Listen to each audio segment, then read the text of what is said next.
Voici un cube en plastique dont nous allons tout de suite mesurer la longueur du côté. Et nous trouvons que le côté du cube mesure 10 cm. Nous avons donc en face de nous un cube qui fait 10 cm de côté.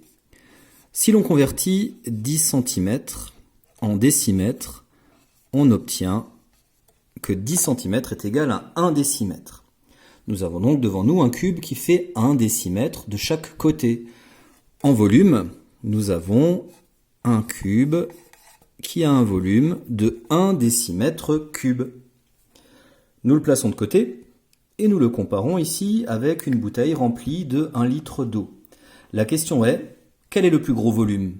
Est-ce que 1 décimètre cube est un volume plus grand que 1 litre?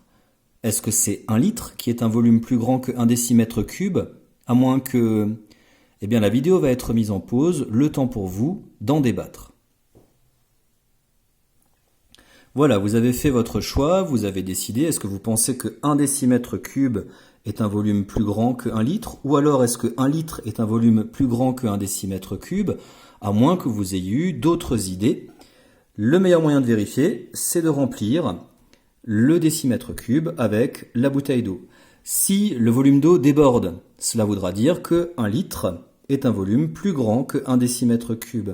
Si par contre l'eau ne remplit pas le cube, on pourra en déduire que 1 décimètre cube est plus grand que 1 litre. Ou alors peut-être qu'il se passera autre chose. Nous allons vérifier. C'est parti, nous versons l'eau dans le cube.